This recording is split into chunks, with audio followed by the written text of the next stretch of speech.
எல்லோருக்கும் வணக்கம். இப்போ அதுக்கு உண்டான என்னென்ன பொருளுங்கிறத கீழே வச்சுருக்கேன், அடுக்கி வச்சுருக்கேன். 2 சைடு பலகை, பேக் சைடு பலகை அண்டு மேலே போடுற ஸ்டெப்ஸு. அதை எப்படி ஃபிக்ஸ் பண்ணுறதுன்னு காமிக்கிறேன் பாருங்கள். அதில் இந்த கீழ் இது கொடுத்துருக்கேன்.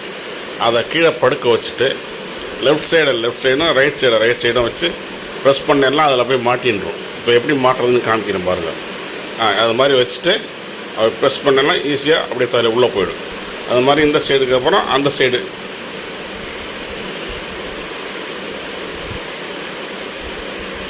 சைடு பலகை எடுத்து அந்த கீழே வச்சு, கீழே இன்ச்சஸ், அந்த இன்ச்சஸில் வச்சு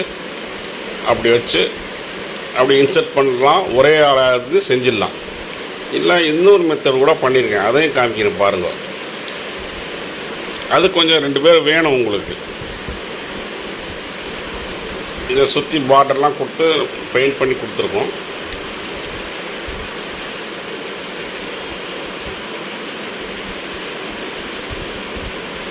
இன்னொரு மெத்தட் இந்த 2 சைடையும் ஒருத்தர் பிடிச்சிக்கணும். மேலேருந்து அப்படியே இன்சர்ட் பண்ணிடலாம், அவ்வளோதான். மேலேருந்து நான் இன்சர்ட் பண்ணுறேன் பாருங்கள். இதை ஒருத்தர் 2 சைடையும் ஒருத்தர் பிடிச்சிக்கணும். சமமாக நேராக பிடிச்சிட்டு மேலேருந்து கீழே இன்சர்ட் பண்ணிடலாம். அப்புறம் கீழேருந்து 1 2 3ன்னு பலகை கொடுத்துருக்கோம்.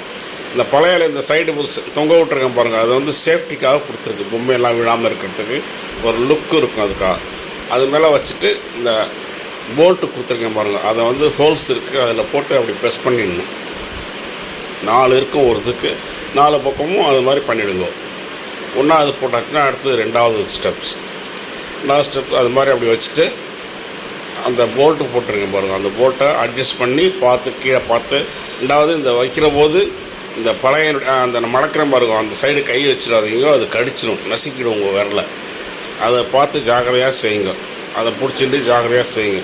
அதுக்கு இழுக்கு அப்படியே கொடுத்துட்டு தூக்கினெல்லாம் நசுக்கிடும் கையை, விரலை. அந்த ஜாக்கிரதையாக அந்த ஓட்டையை பார்த்து அது எங்கே இருக்குன்னு பார்த்து அப்படி இன்சர்ட் பண்ணி விட்டுருங்க. 2வது படி 3வது படி முடிஞ்சிடுச்சு. இப்போ இதை மல்டி பர்பஸ் பண்ணிக்கலாம்.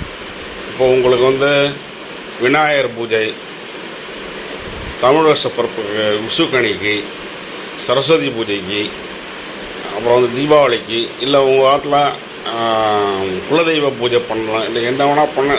இப்போ பாருங்கள், இப்போ வரலட்சுமி நோம்புக்காக இப்படி வச்சுருக்கோம்.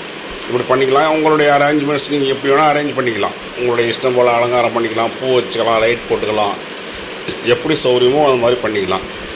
இதுக்கு அடுத்தாப்புல விஷுக்கணி வச்சுருக்கோம் பாருங்கள்.